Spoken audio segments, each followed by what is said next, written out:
E aí, senhores, beleza? Ana Paula Russo aqui, professora de Biologia. Nesse vídeo, vamos tratar sobre lipídios. São moléculas apolares. Isso significa que elas são hidrofóbicas, então elas têm uma aversão à água, não são solúveis em água.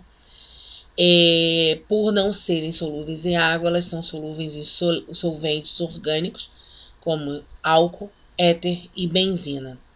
E isso também, a presença desses lipídios, também facilita a absorção de algumas outras vitaminas, algumas outras substâncias.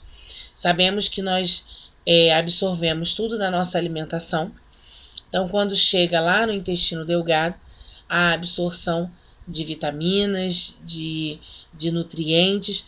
Quando chega no intestino grosso, é a absorção de sais minerais e de água, principalmente. Bom,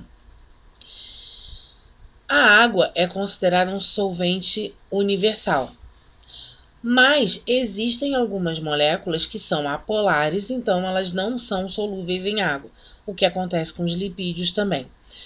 Por conta disso, não seria tão fácil absorver alguns outros nutrientes se não fosse, por exemplo, o próprio lipídio.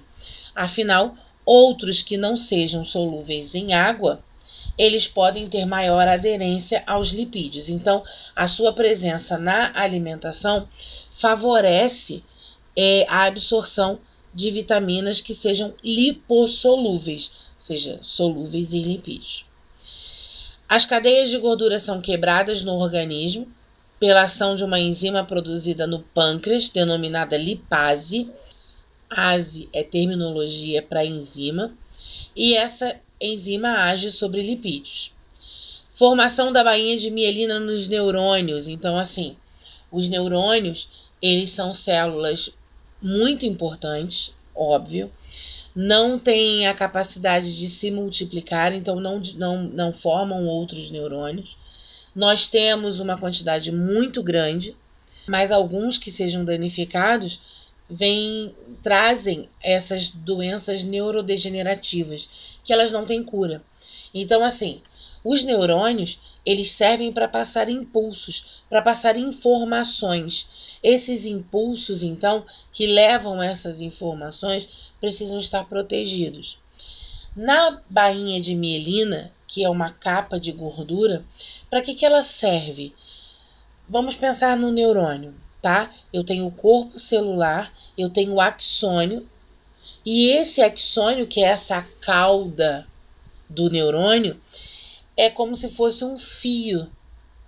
A bainha de mielina, ela está ao redor desse fio, fazendo com que tudo fique protegido ali dentro. Então, o impulso continua seguindo naquela direção por causa da bainha de mielina. Se essa bainha de mielina se desfizer, os impulsos não conseguirão seguir o caminho, passar de um neurônio para o outro, chegar aos pontos cérebro e músculo, para onde ele estiver indo, na mesma eficácia. Ou seja, velocidade, eficiência, funcionalidade, não vai acontecer isso. Então, a bainha de mielina, formada por lipídio, é uma bainhazinha de gordura que serve para manter o impulso nervoso ali dentro, quietinho, seguindo no caminho dele. Quanto às funções, existe a função energética, porque é considerada uma segunda fonte de energia, então é uma fonte secundária. A primeira continua sendo através do carboidrato, que se transforma em glicose. Afinal, é essa glicose que vai para dentro da célula, se juntar com o oxigênio e conseguir produzir ATP. Mas, no caso de necessidade, podemos usar como fonte energética direto o lipídio. É uma função estrutural extremamente importante, afinal, a nossa membrana plasmática, ela é lipoproteica, então ela tem uma bicamada de lipídio, exatamente para impedir que a água ela saia dessa célula, até que entre demais também. Mas, por exemplo, todas as reações acontecem dentro da célula e todas as reações acontecem em meio aquoso. Então, se a água sai, se a célula perde água, isso vai fazer com que não consiga trabalhar com a mesma eficiência que deveria. É um isolante térmico, tanto que a gente vai ver animais que vivem em locais muito frios, tendo uma camada adiposa bem maior, exatamente para impedir que ele perca calor para o meio, certo? Ele não tem que ficar, ele não pode, apesar de nós mamíferos sermos animais homeotérmicos, quando você vive num lugar muito frio, você precisa de adaptações. Da mesma forma que em local muito quente tem outros tipos de adaptações. Então, para o local muito frio, essa camada é adiposa, impedindo a perda de calor para o meio. E existe também a função de proteção mecânica. O lipídio, ele quando se acumula, ele impede que num choque mecânico haja um impacto maior com os órgãos. Então, ele mantém uma integridade maior desses órgãos aí, impedindo uma danificação por choque mecânico. Tipos de lipídios. Primeiro, os glicerídeos. São óleos e gorduras. União de ácidos graxos com um álcool. Esse álcool é o glicerol. Então, essa união resulta num éster. As gorduras são de origem animal ou vegetal e se apresentam em estado sólido a 20 graus Celsius. Os óleos são de origem vegetal, tá? E se apresentam em estado líquido a 20 graus Celsius. Então, tem essa diferença entre os dois. E eu encontro gordura tanto vegetal quanto animal, porém óleo eu só encontro vegetal. Dentro dos glicerídeos, nós temos os ácidos graxos, como já foi comentado, e aí sim, eu tenho os insaturados e os saturados. Os saturados, ligações simples de carbono, normalmente estado sólido, origem animal, mas também eu encontro no coco e no palmito, e ele faz aumentar a taxa de colesterol no sangue. Vamos levar em conta que o colesterol é algo útil, que eu preciso disso daí. Ele tem a ver também com hormônios, então esse colesterol ele é necessário. Porém, há um aumento dessa taxa de colesterol no sangue, no caso dos ácidos graxos saturados. Os insaturados têm ligações duplas de carbono, ele normalmente está em estado líquido, a origem dele principal é vegetal, mas também o peixe. Isso faz com que seja mais saudável. Então, é uma fonte de gordura mais saudável. Ainda dentro desses glicerídeos, eu chamo de cis quando os hidrogênios da cadeia estão do mesmo lado. Então, assim, existe uma cadeia, todos os hidrogênios estão do mesmo lado dessa cadeia. E existe o trans, quando os hidrogênios, que a cadeia continua aqui no meio, eu tenho hidrogênio aqui, aqui. Então, eles estão em lados opostos. Esse glicerídeo trans, normalmente ele é industrializado, tá legal? Cerídeos. Falamos de glicerídeos, agora vamos falar de cerídeos. Ácido graxo e álcool de cadeia longa. Então, agora não é o glicerol mais, por isso é só um cerídeo. Nas superfícies das folhas, evitam desidratação. Então, olha aí, utilidade, função. Quando você pega a folha, vamos pensar no seguinte. Nosso organismo precisa de água. Já até comentamos sobre isso. As nossas células têm água. As nossas reações químicas acontecem em meio aquoso. Mas nós, animais, se a gente precisa de água, a gente vai até a fonte de água. O vegetal não tem essa vantagem. Ele está ali, preso, quietinho.